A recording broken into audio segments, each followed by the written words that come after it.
अस्सलाम वालेकुम नाज़रीन, आप देख रहे हैं न्यूज़ टॉक। मैं हूं यशमीन जमाल। करप्शन एक ऐसा नासूर है जो कि माशरे और मुल्क की जड़ों को खोखला कर देता है। हमारे जैसा मुल्क जहां आबादी की बहुतात और वसाइल की तंगी हो, वहां एक ऐसे निज़ाम का चलना जो कि अशराफिया के मफादात को तो तहफ़्फ़ुज़ फराहम करता हो, लेकिन मुल्क के मजलूम तबके के मफादात इसकी तरजीहात में शामिल ना हो, बल्कि खुद करप्शन का बायस हो। इक़्तिदार के ईवानों में बैठे साहिब इक़्तिदार के साथ साथ अवाम के लिए भी लम्हा फ़िक्रिया होना चाहिए। करप्शन के इस निज़ाम के खिलाफ मुखालफिन की जानिब से की जाने वाली बयानबाजी को तो सियासी करार दिया जा सकता है, लेकिन अगर ये बयान एक बैनुल अक़वामी मालियाती इदारे की जानिब से दिया जाए तो यकीनन इस बात में सियासत का कोई अंसर शामिल नहीं हो सकता। बिलखुसूस एक ऐसा मालियाती इदारा जिसने पाकिस्तानी मईशत को ना सिर्फ डिफॉल्ट से बचाया हो, बल्कि जब भी जरूरत पड़ी हमारी मदद को आया हो। गो कि इस मदद के एवज हमें अपनी खुद मुख्तारी की काफी कुर्बानी देना पड़ती है, लेकिन ये सब बातें इसके अहम किरदार को नजरअंदाज नहीं कर सकती हैं। और एक बार फिर करप्शन का जो निज़ाम है उसको बेनकाब करने के लिए IMF ने वो रिपोर्ट छाप कर अहम किरदार अदा किया है, जो रिपोर्ट हुकूमत पाकिस्तान ने गुज़िश्ता कई माह से अवाम से छुपा रखी थी, क्योंकि हुकूमत में वही सियासी और माशी अशराफिया बैठी है जो IMF के मुताबिक पाकिस्तान की तरक्की में सबसे बड़ी रुकावट है। IMF के मुताबिक ये अशराफिया हुकूमती पॉलिसी पर असरअंदाज होकर अपनी जेबें भर रही है और बाकायदा करप्शन का एक ऐसा निज़ाम कायम है जो कि इनको तहफ़्फ़ुज़ भी देता है। अगर पाकिस्तान इस निज़ाम में इस्लाहात मुतारिफ करवाए तो इसकी माशी तरक्की में 5 से 6.5% तक का इजाफा हो सकता है। पाकिस्तानी मईशत में अरबों रुपए का ये इजाफा यकीनन गुर्बत के खात्मे में मावन साबित हो सकता है। IMF की ये रिपोर्ट वफाकी हुकूमत के इदारों में चलने वाली पॉलिसियों से मुताल्लिक है। वफाक में हुकूमत मुस्लिम लीग नून की है, जो कि माजी में साबका हुकूमतों पर करप्शन के इल्जामात आयद करती रही और अब भी बलूचिस्तान में इसी बुनियाद पर तब्दीली की बात भी कर रही है। अगर करप्शन और बद इंतजामी की बुनियाद पर ही हुकूमतों में तब्दीली होनी है तो फिर IMF की रिपोर्ट मंजर आम पर आने के बाद सबसे पहले तब्दीली वफाकी हुकूमत में होनी चाहिए। अगर नून लीग करप्शन की बुनियाद पर बलूचिस्तान हुकूमत की तब्दीली का मुतालबा रखती है तो फिर इसका आगाज सबसे पहले वफाक से करके मिसाल कायम करनी चाहिए, ताकि दूसरों के लिए भी ये इकदाम सबक आमोज हो। करप्शन की बुनियाद पर हुकूमत की तब्दीली की बात MQM भी कर रही है, लेकिन सिंध में यानी ऐसा महसूस होता है कि इस वक्त निशाने पर पीपल्स पार्टी है, जिसकी दोनों सूबों में कायम हुकूमतें खतरे में नजर आती हैं। जी, इन्हीं सभी इश्यूज पे बात करने के लिए हमें प्रोग्राम में ज्वाइन किया सीनियर रहनुमा पाकिस्तान पीपल्स पार्टी के सेनेटर सरमद अली ने। Thank you so much for your time sir. Member है नेशनल असेंबली के पाकिस्तान मुस्लिम लीग नवाज से राजा कमरुल इस्लाम साहब मौजूद हैं। सर, बहुत शुक्रिया आपका आपके वक्त के लिए। और कुछ ही देर में शौकत यूसुफजई साहब हमें ज्वाइन करेंगे पाकिस्तान तहरीक इंसाफ से। मैं राजा साहब से अगर आपसे गुफ्तगू का आगाज कर लूँ सर, राना सनारा साहब तो कहते हैं कि महंगाई का जिम्मेदार IMF है, लेकिन सर IMF ने जो रिपोर्ट दी है वो ये कहते हैं कि इस मुल्क में गुर्बत की सबसे बड़ी जो रीजन है वो ये है कि इस मुल्क के अंदर एक सिस्टमैटिक करप्शन है, एक बड़ा इंट्रेंच्ड निजाम है करप्शन का, और उसको कोई तब्दील नहीं करने की कोशिश करता। वो ये कहते हैं कि अगर उसके ऊपर काम करना शुरू कर दें तो पाकिस्तान की मईशत 5 से 6.5% तक ग्रो करना शुरू कर देगी। तो सर, ये तो अब ऐसा लगता है कि IMF रास्ता दिखा रहा है महंगाई और गुर्बत के साइकिल से बाहर निकलने का, जो कि हुकूमत देखना नहीं चाहती। देखिए, IMF का जहां तक ताल्लुक है, जिस तरीकों से पाकिस्तान में माजी में भी महंगाई को कंट्रोल किया जाता रहा, IMF का जो राना साहब ने निशानदेही की या इशारा किया वो तो उस तरफ था। यानी क्या तरीका था कि आप सब्सिडी दे के बिजली में सब्सिडी, यानी बिजली की जो बनाने की कॉस्ट होती थी माजी में और जो बेचने की कॉस्ट थी उसमें जमीन आसमान का फर्क था। इसी तरह दीगर पेट्रोलियम के प्रोडक्ट्स में जहां पर के लेवीज तो लगती थी लेकिन साथ सब्सिडी भी शामिल होती थी। अब वो सारी चीजें जब IMF जो है वो अलाउ नहीं कर रहा तो उस हवाले से तो ये बात पार्शली दुरुस्त है कि IMF महंगाई का जिम्मेदार तो डायरेक्ट उसे इस तरह नहीं ठहरा सकते, क्योंकि IMF क्या कहता है? IMF यही कहता है ना कि आप अपने सिस्टम्स को दुरुस्त करें, अपने लीकेजेस को मिनिमाइज करें, अपनी बिजली की चोरी को रोकें अपनी। तो ये बिल्कुल इसमें बजाय है कि पाकिस्तान में ओवर द इयर्स जो करप्शन का एलिमेंट है वो काफी इन मामलात के मसाइल का राना साहब की स्टेटमेंट चूंकि उस हद तक जरूरी थी। मसलन टैक्सेस में जो रिलीफ का मामलात हैं, कोई ऐसे भी मामलात आए जब टैक्स के रिलीफ के लिए, इवन फ्लड के विक्टिम्स के लिए, उनको उन अजला में टैक्स में रिलीफ के लिए हमें IMF से इजाजत लेनी पड़ी, क्योंकि माजी में IMF के साथ जो प्रोग्राम हुआ था या जो हमारा एग्रीमेंट हुआ था उसको जब डिच किया गया एक दफा, तो वो जो एक ट्रस्ट होता है का एलिमेंट वो डेफिशिएंट हो गया। तो उसके बाद अब IMF इन मामलों में खासा स्ट्रिंजेंट है। आपने बार बार देखा कि जब इवन ये जब बिजली के मामलात में जो एक स्लैब्स का ये इशू, तो इसके लिए भी हमें इजाजत लेनी पड़ी गो कि वो सिर्फ एक सर्टन जो लिमिट से कम वाले लोग थे, 200 यूनिट और 100 यूनिट से कम वाले, उनको जो है वो देना मकसूद था, उनको फायदा देना मकसूद था। तो इस किस्म के मामलात हैं, लेकिन ये प्रॉब्लम्स जरूर है, लेकिन ये प्रॉब्लम्स इंशाल्लाह दुरुस्त हो जाएंगे वक्त के साथ। और जिस तरीके से पाकिस्तान की मईशत, अब आप रिसेंट मूडीज की रिपोर्ट देखें अभी, उसमें भी जो है वो उन्होंने पाकिस्तान की मईशत को जो है वो कहा। ये जो बात कही है अभी जो इसमें भी रे ऑफ होप है कि यानी अगर ये चीजें हो जाती हैं तो पाकिस्तान की मईशत जी उन्होंने 15 पॉइंट्स रिफॉर्म एजेंडा भी जो है वो पूरा प्रपोज किया है। गो कि ये मुश्किल है लेकिन हुकूमत इस पे डिटरमिन्ड है और इंशाल्लाह करेगी। अच्छा सेनेटर साहब, क्योंकि ये बात हो रही है, एक रूमर उड़ रहा है इस वक्त बलूचिस्तान में हुकूमत की तब्दीली नहीं लेकिन चीफ मिनिस्टर की तब्दीली कहा जा रहा है कि जो है वो ऑन द कार्ड्स हो सकती है। और इसके हवाले से अगर बात करें तो नून लीग के जो है वो एक बलूचिस्तान से ताल्लुक रखने वाले रहनुमा ने भी बड़ी गुफ्तगू किया। उन्होंने कहा है कि करप्शन की वजह से कुछ मामलात वहां पर ऐसे हैं कि वहां पर ये तब्दीली जो है वो अब नागुज़ीर हो चुकी है, करनी पड़ेगी। तो IMF की रिपोर्ट कह रही है मुनज़्ज़म निज़ाम है करप्शन का, एक हुकूमत की तब्दीली जो है उसी वजह से ऑन द कार्ड्स है। इस मामले को कैसे देखते हैं, और अगर आप समझते हैं कि ये बात सच साबित हो जाती है कि चीफ मिनिस्टर चेंज करना पड़ सकता है बलूचिस्तान का फॉर व्हाटएवर रीजंस, अगर उसके पीछे करप्शन का फैक्टर है, तो फिर ऐसी तब्दीली आप लोग आप नहीं समझते कि विफाक में भी नजर आनी चाहिए? एक तो सेनेटर गुरेज ने, जो हमारे सूबाई सदर हैं पाकिस्तान पीपल्स पार्टी बलूचिस्तान के, उन्होंने बिल्कुल क्लेरिफाई कर दिया है कि कोई भी तब्दीली ऑन कार्ड्स नहीं है। ठीक है, कोई तब्दीली होनी नहीं जा रही। वज़ीर आला सरफराज बुख्ती जो है वो वज़ीर आला बलूचिस्तान है और वज़ीर आला बलूचिस्तान रहेंगे। ये जो उनकी जो हमारे एक सेनेट में कुलीग हैं PMLN के, उनकी जानिब से ये स्टेटमेंट आई थी। थोड़ा सा इसके अंदर ये ऐड कर दूं, आपके MPA हैं पीपल्स पार्टी के बलूचिस्तान के लियाकत लहरी साहब, उन्होंने भी इस बात की तस्दीक की है कि ये हो रहा है, ये तब्दीली हो रही है। हाँ, लेकिन जो पार्टी के सूबाई सदर हैं उन्होंने बिल्कुल क्लेरिफाई कर दिया कि कुछ नहीं हो रहा। तो I think we should go by what the provincial president says instead of rumours. तो बिल्कुल ठीक है, तो आप ये कह रहे हैं कि कोई इस तरह की तब्दीली जी मुकम्मल करें। करप्शन की जो आपने बात की, करप्शन की, वफाकी हुकूमत को चेंज होना चाहिए। इसके बारे में मैं नहीं कुछ कह सकता कि वहाँ किस हद तक करप्शन है, किस हद तक नहीं है। आप PMLN से मेरे ख्याल में इसके बारे में पूछें तो वो ज़्यादा बेहतर बता सकेंगे।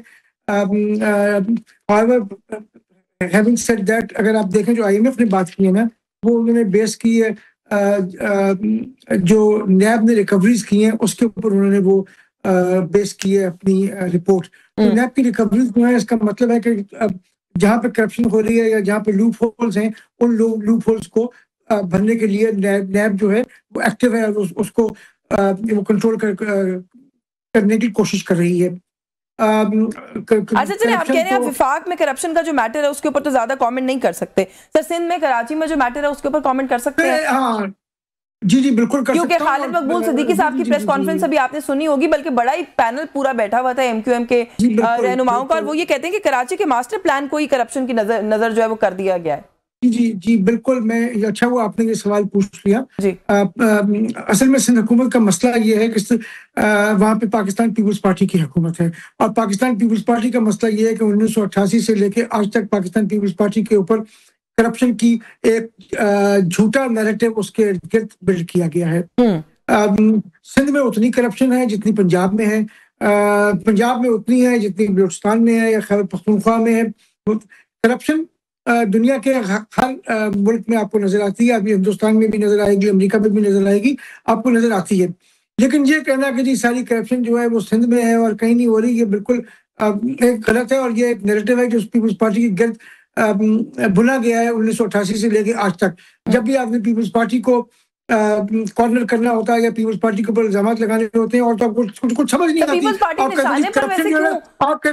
आप कहते हैं करप्शन बड़ा आसान इल्जाम है, लगा दें पीपल्स पार्टी के ऊपर। नहीं, लेकिन सर आपको क्यों लग रहा है कि पीपल्स पार्टी इस वक्त निशाने पर ऐसा लगता है कि महसूस हो रही है? बेशक रूमर है, लेकिन रूमर्स भी सर थोड़े से डिसओरिएंटिंग होते हैं। बलूचिस्तान की रूमर उठा, फिर MQM मैदान में उतर आई, तो सर लग रहा है कि कुछ निशाने पर हैं आप लोग। नहीं जी, कोई कुछ निशाने पर नहीं है, कोई निशाने पर नहीं है, कोई ऐसी बात नहीं है। हम मफरूजों के ऊपर चीजों को बिल्ड कर रहे हैं, कुछ ऐसी चीज नहीं है। MKM को तो बेसिकली भाना चाहिए होता है हर वक्त पीपल्स पार्टी को क्रिटिसाइज करने के लिए। एमक्यूएम के पास अपने पास तो दिखाने के लिए कुछ है नहीं। चले सर, आप ये जो कह रहे हैं एमक्यूएम के अपने पास दिखाने के लिए कुछ है नहीं, मैं हुकूमतों के पार्ट रहे, उन्होंने क्या डिलीवर किया है? सवाल ये है कि एमक्यूएम जो इतने साल हुकूमत का मुशर्रफ के जमाने से लेके 15 साल हुकूमतों का हिस्सा रही, फिर पीटीआई की गवर्नमेंट में भी थी, अब भी उनके कहा जाता है कि 18-20 एमएलए ने कराची से, उन्होंने क्या डिलीवर किया? मेरा सीधा साधा सवाल है भाई, आपका मेयर था ना, आपने क्या डिलीवर किया? आपका जो दिल चाहता है, आपको पीपल्स पार्टी की जो गर्दन है ना पतली नजर आती है, आप कहते हैं चले पीपल्स पार्टी को के ऊपर डाल दें। ये बड़ा दिलचस्प है कि एमक्यूएम के रोल के ऊपर सभी पार्टीज इसी तरह की गुफ्तगू भी करती हैं, और जब हुकूमतों में आती हैं तो उनको ना सिर्फ हुकूमतों में बिठाती हैं बल्कि उनको काबीना का हिस्सा भी बनाती हैं, बड़ी इंपॉर्टेंट वजारतें भी देती हैं। मैं सर ये जो अभी आपने बात की है इसका क्विक कमेंट राजा साहब से लेकर यूसुफ जई साहब को गुफ्तगू में शामिल कर लूंगी। राजा साहब बड़ा ब्रीफ कमेंट कर दीजिएगा, आपके दो इत्तेहादी सर आपस में एक तो उलझ रहे हैं, इसको आप कैसे देखते हैं? और दूसरा की जो बात अभी कर रहे हैं कि रूमर्स उड़ाए जाते हैं, सर नून लीग वाले क्यों उड़ा रहे हैं पीपल्स पार्टी के खिलाफ रूमर, क्योंकि ये हुकूमत की तब्दीली हो सकती है, कि नून लीग के सेनेटर ने सबसे पहले कहा? जी राजा साहब, जमातों के अंदर भी फिशर्स होते हैं, जमातों के अंदर भी जो है वो थोड़ी बहुत जो है वो आपस में फ्रिक्शंस होती हैं। तो अगर किसी सेनेटर साहब ने कहा तो उसको लाजमी तौर पे नून लीग से हमें मंसूब नहीं करना चाहिए। वो जमात ने नहीं कहा, किसी ने इनफरादी ने, मैंने वो बयान नहीं सुना लेकिन किसी इनफरादी ने कहा। जहां तक इत्तेहादी जमातों के दरमियान कोई ऐसी चीज है तो इत्तेहादी, देखें नाम ही जो है वो कोalition गवर्नमेंट है, नाम ही इत्तेहादी है, तो एक जमात नहीं है। जैसे मैंने कहा कि एक जमात के अंदर भी फ्रिक्शंस भी होती हैं, डिफरेंस ऑफ ओपिनियन भी होता है, तो कुजा के वो इत्तेहादी जमातें हों दोनों जो जिनका के आपस में बहुत से इख्तलाफात भी हैं, उनकी जो इंटरेस्ट है, एरिया ऑफ इंटरेस्ट भी वो भी डिफरेंट है। एक जो है दावा करती है कि वो सिंध रूरल को, सिंध अर्बन को प्रीडोमिनेंटली रिप्रेजेंट करती है, और दूसरी जो है वो ओवरऑल सिंध को। तो इस पॉइंट से ये कोई ऐसी इसमें जो अच्छा थोड़ा सा डिस्कशन को आगे लेके जाएंगे इस इशू के ऊपर कि क्यों ये जो कुछ रिफ्ट हमें नजर आ रही है। कुछ लोगों का ख्याल है कि जो तरमीम हो गई, जो तरमीम एक्सपेक्टेड है, वो भी एक फैक्टर है जिसकी वजह से ये चीजें सर उठा रही है। मैं जरा यूसुफ जई साहब से पहले एक सवाल पाकिस्तान तहरीक इंसाफ से स्पेसिफिकली जुड़ा कर लूं। सर सुहेल आफरीदी साहब जो है उनको वो ज्यादा सख्त बयान नहीं देने लगे यूसुफ जई साहब, वो ये कह रहे हैं कुछ बड़ा होने वाला है और हमारे पास अब एक ही रास्ता बचा है और वो रास्ता हम जरूर अपनाएंगे। आपको पता है कि इस बात को लेकर जो है वो जवाब भी तलबी की गई है कि किस कॉन्टेक्स्ट के अंदर जो है सुहेल आफरीदी साहब ये बात कर रहे हैं। बहुत से लोग इसको एक धमकी के तौर पर रीड कर रहे हैं। थोड़ा सा आप सर इसकी वजाहत कर सकते हैं कि क्या कहना चाह रहे हैं आपके चीफ मिनिस्टर? बिस्मिल्लाह, बहुत शुक्रिया।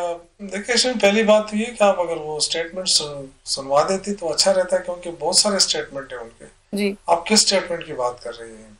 एक तो जो इलेक्शन कमीशन ने नोटिस लिया उसकी बात कर रही है, या जो उन्होंने पिछले उसमें बात की थी जलसे के दौरान? जी जलसे, बिल्कुल जलसे के दौरान सर उन्होंने कहा कि पाकिस्तान में कुछ बड़ा होने वाला है और हमारे पास अब एक ही रास्ता बचा है, वो रास्ता हम जरूर अपनाएंगे। ये एग्जैक्ट स्टेटमेंट आपको कोट कर। देखिए होने वाला ये कि जो आपने 26वीं आईनी तरमीम देखी उससे धड़ाम करके आपका अदालती निजाम गिर गया, फिर आपने 27वीं तरमीम ला के अदालती सिस्टम है उसको और भी कमजोर कर दिया, आईनी अदालत बना दी, उसके जजेस जो है, प्राइम मिनिस्टर जो है वो भी जाली हुकूमत बना के बैठे हैं। वो अगर चीफ जस्टिस को की तैनाती करेंगे, फिर जुडिशल कमीशन बनेगा, जुडिशल कमीशन में आप देखें 5 आईनी जजेस शामिल हैं जिनकी तकर्री जो है वो प्राइम मिनिस्टर की सिफारिश पे होगी। तो आप देखें कि इसके अलावा वजीर कानून भी उसका मेंबर है, अटॉर्नी जनरल भी उसका मेंबर है।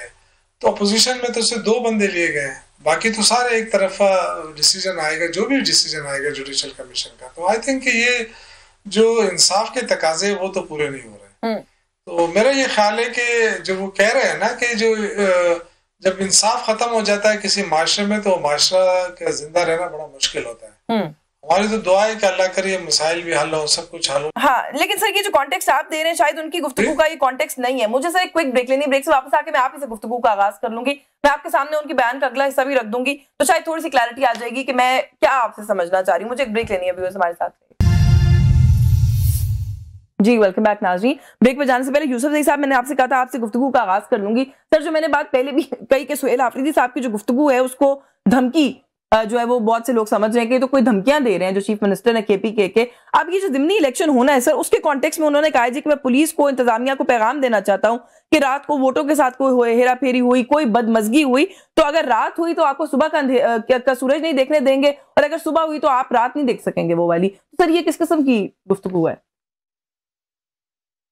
देखिए, मेरा ख्याल है कि इस बयान को पॉजिटिव लेना चाहिए था। एक सूबे का चीफ एग्जीक्यूटिव है और जहाँ पे इलेक्शन हो रहे हैं वहां पे उसने तकरीर नहीं की है, किसी दूसरे जिले में जाके उसने तकरीर की, और उनको ये इतलात मिल रही थी कि कुछ लोग जो है वो साइड ले रहे हैं। तो उन्होंने ये कहा है कि कोई साइड ना ले, आप सरकारी मुलाजिमीन हैं, आप न्यूट्रल रहें। मेरा ये ख्याल है कि इसको अप्रिशिएट किया जाना चाहिए बजाय इसके कि इलेक्शन। अच्छा, इसमें थोड़ी सी मेरी गुजारिश सर, वो चीफ मिनिस्टर है प्रोविंस के, वो एक दिन में उसको नोटिस भी देता है, दूसरे दिन उसके हेयरिंग भी मुकर्रर करता है। हाँ। मेरा नहीं ख्याल है कि इस चीज से कोई फायदा होगा।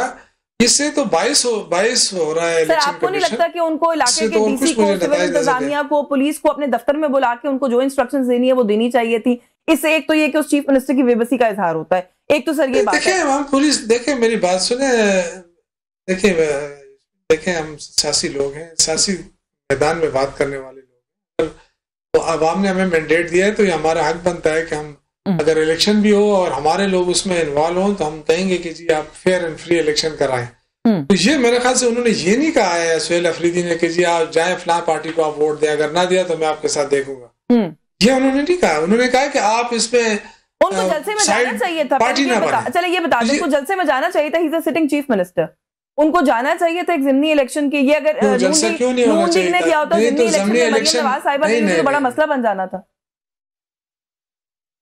देखें, आप पहले तो देखें, आप इतने सीनियर एंकर है, आपको पता होना चाहिए कि जिस जिले में इलेक्शन हो रहा है, ज़िमनी इलेक्शन, वो वहां तो नहीं हुआ है जलसा तो हवेलिया में हुआ है, दूसरे जिले में हुआ है। तो दूसरे जिले में जलसा करने पे पाबंदी कौन सी है? मुझे बताएं कौन से कानून जिनके सारी गलतफहमियां फैलाई जा रही, जिनके हल्के में इलेक्शन हो रहा है, जो कि राइट नाउ अब्सकॉन्डर है, वो स्टेज पर उनके साथ थे। उमर अयूब साहब वाज देयर। नहीं, देखिए उमर अयूब तो इलेक्शन नहीं लड़ रहा है ना। उमर अयूब की बेगम इलेक्शन लड़ रही है, लेकिन उनका होना है, देखिए पार्टी वर्कर तो है ना। अगर वहां जाए, कहीं पे जलसा हो रहा है वो जाए, तो पार्टी वर्कर तो है, इसमें तो कोई शक नहीं है। लेकिन उस जिले में या उस जगह पे जलसा नहीं हुआ है जहां पे इलेक्शन हो रहा है। अब ये देखें जरा, ये देखें, ये इस तरह अगर हम कानून को अपनी मर्जी से चलाएंगे तो फिर तो बात होगी। अगर आप कानून को कानून के तौर पे लेंगे तो आज तक ऐसा हुआ नहीं है। क्या दूसरे जिले में जलसा करें? नहीं, आपने मेरी सीनियरिटी और उसको भी क्वेश्चन कर दिया सर, लेकिन ये उसी इलेक्शन कैंपेन का हिस्सा था। वहां पर जाके वो लोगों से वादे ले रहे थे कि उमर अयूब साहब की एहलिया जो है 2 लाख वोट ज्यादा लेके जीतेंगे, वादा करो। तो ये कैंपेन का ही हिस्सा थे ना सर? देखिए, ये मैं अगर वो अगर कह रहा है तो वो तो देखें, अनाउंसमेंट नहीं किया उस हल्के के लिए, उसने कोई इनके। देखिए, सबसे बड़ी बात ये होती है ना कि आप किसी हल्के में अगर आप असरअंदाज होते हैं तो आप उसके लिए ऐलानात करते हैं।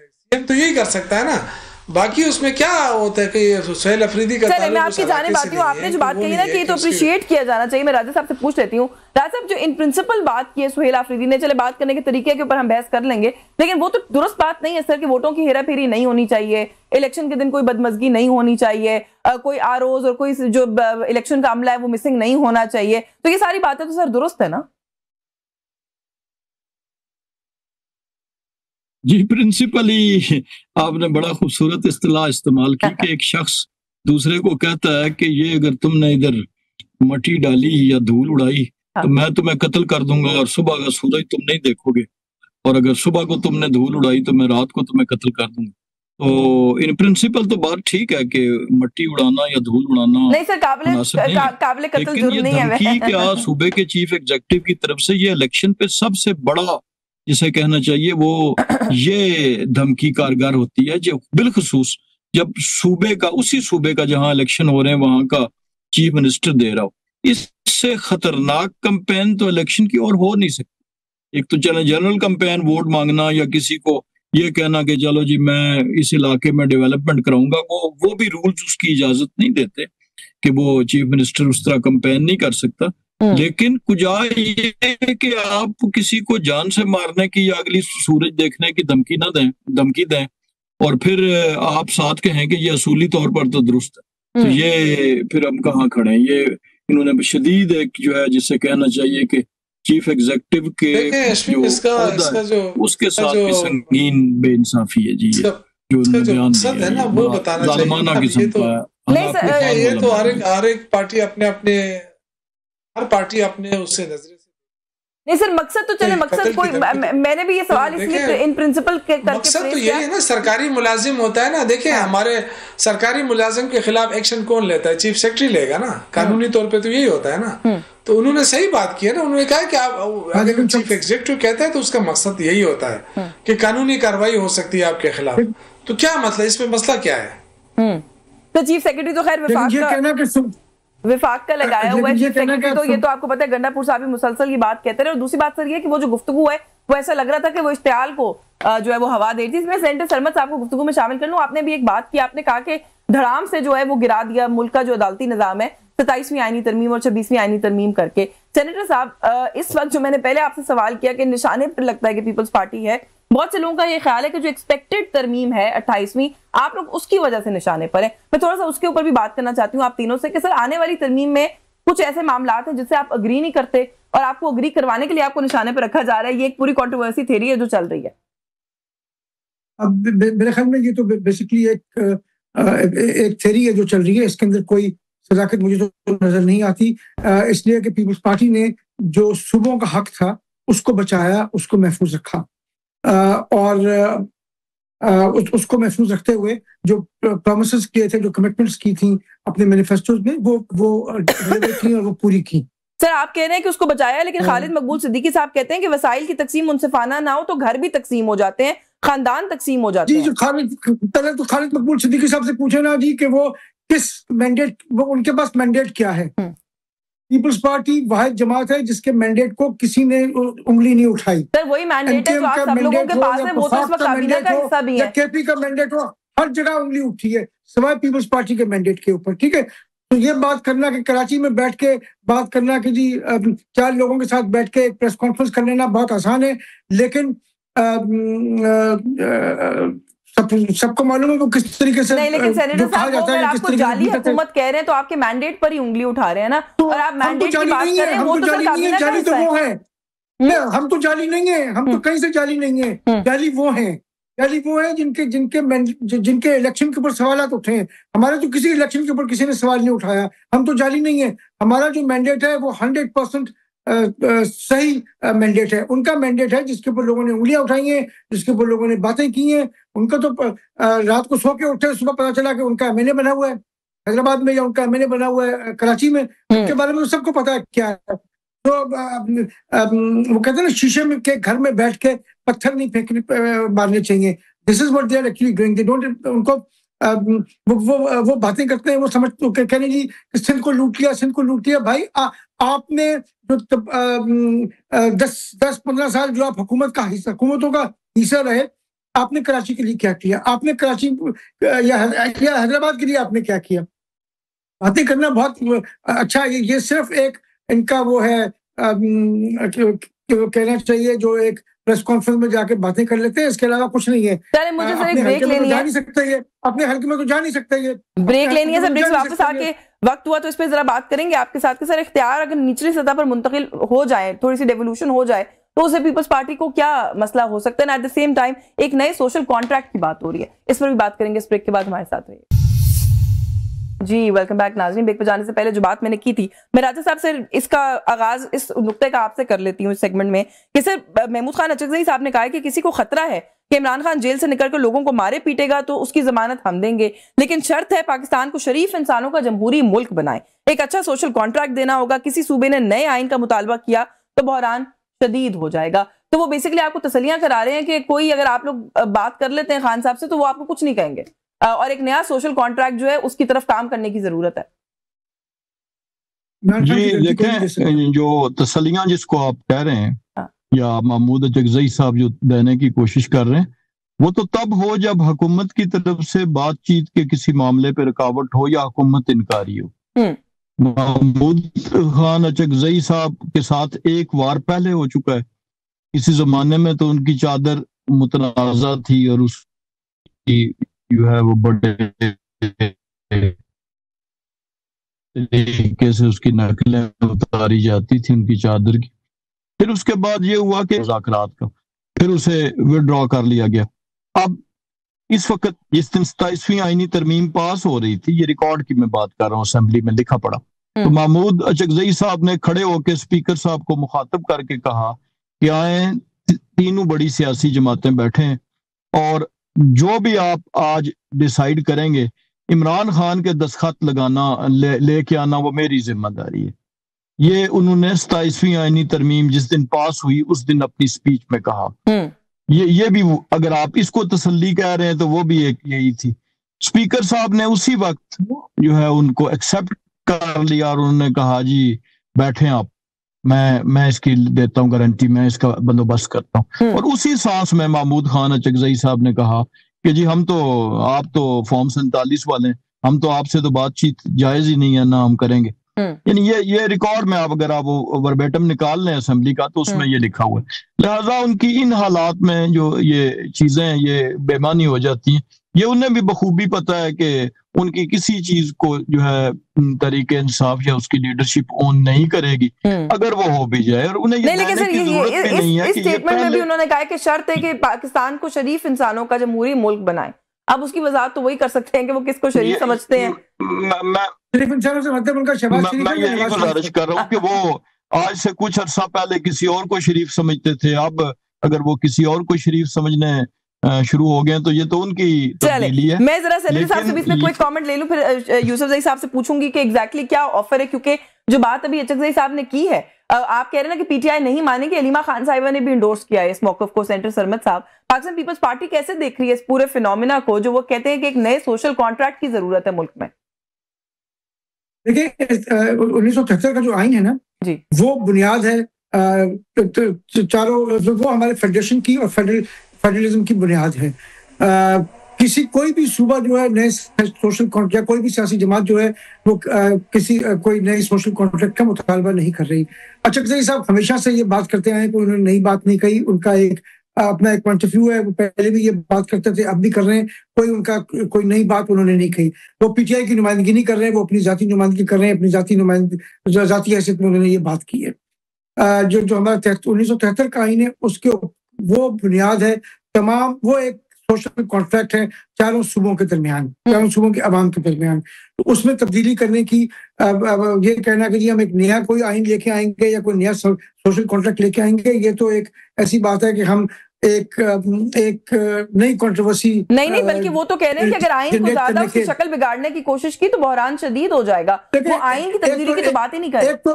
नहीं, एक तो देखिए नया सोशल कॉन्ट्रैक्ट जिसको वो कह रहे हैं ना, सोशल कॉन्ट्रैक्ट क्या होता है? शायद सियासी पोलराइजेशन को खत्म करने की बात कर रहे हैं।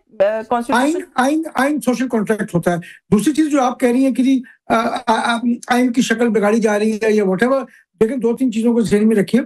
आइन को में तरमीम करने के लिए एक तरीकाकार दिया गया है। या तो कोई सियासी जमात जो है जो भी 26वीं तरमीम आई या 27वीं तरमीम आई, या तो किसी जमात ने उसको उस तरीकाकार से बाहर निकलकर कुछ किया हो, उस तरीकाकार के with in the parameters of that तरीकाकार अमेंडमेंट आई है। 26वीं भी आई है, 27वीं भी आई है, उससे पहले भी जितनी अमेंडमेंट्स आई हैं वो भी तरीकाकार के मुताबिक आई है। बिल्कुल ये तो पार्लियामेंट का राइट है, पार्लियामेंट का राइट है कि वो अपनी विजडम में चाहे किसी चीज को अमेंड करना। और अगर हम भूल गए, लेकिन पार्लियामेंट्री फॉर्म गवर्नमेंट जो है ना, वो तो एक बेसिक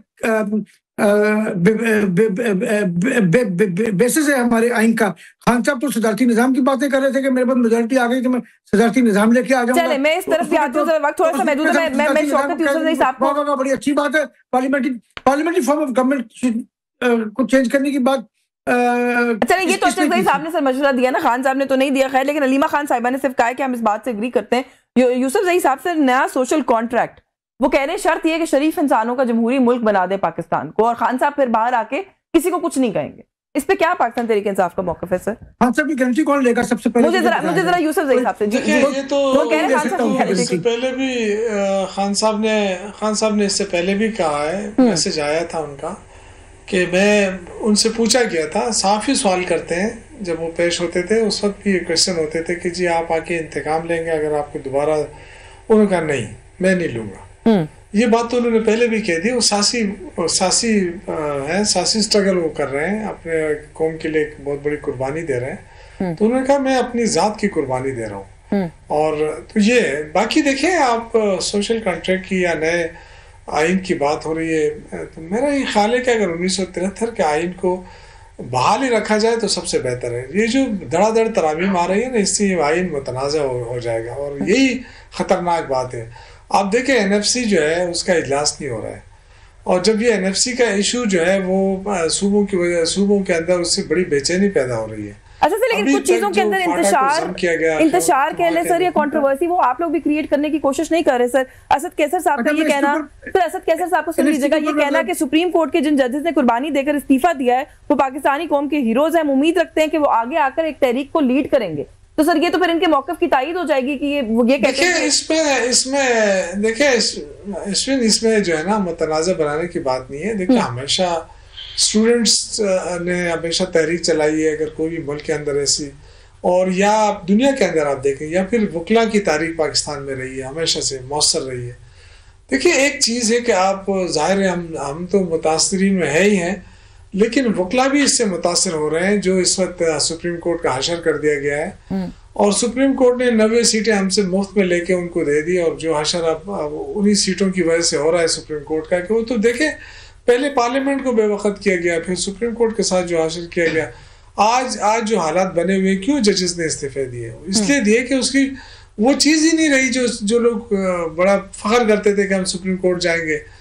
तो इश्यूज ये हैं कि जब आप अवाम की राय को अहमियत नहीं देंगे, अवाम को इंसाफ नहीं मिलेगा, तो आप लोअर कोर्ट्स को देखें ना, अगर इतने बड़े ऊपर से आप चेंजेस कर रहे हैं, लेकिन लोअर कोर्ट्स जहाँ पे आम आदमी पेश होता है, जहाँ आम आदमी के मसाइल है, वो तो आपने कोई चेंज नहीं किया। तो असल इशू तो वो है, वो अगर जब तक लोअर कोर्ट्स में तब्दीली नहीं आएगी तो ऊपर से आप करेंगे तो आप कुछ रिफॉर्म किया जाएगा, आने वाली तरमीम में उधर भी कुछ रिफॉर्म किया जाएगा, लेकिन मेरे पास वक्त खत्म हो गया। सबसे पहले उस पे तवज्जो देने की जरूरत थी। चले सर, बहुत शुक्रिया आपका। जो ये कर रहे हैं ना, इससे तो आइन मुतनाज़ा होता जा रहा है, और यही खतरनाक बात है। चले, आपका बहुत शुक्रिया शौकत यूसुफ साहब, आपने सर प्रोग्राम में वक्त दिया। सेंटर सरमद अली साहब, thank you so much sir for your time. Raja Qamrul Islam साहब का शुक्रगुजार है, प्रोग्राम में उन्होंने वक्त दिया। न्यूज़ टॉक से आज के लिए बस यही कुछ, मुझे इजाजत दीजिए, अल्लाह हाफिज।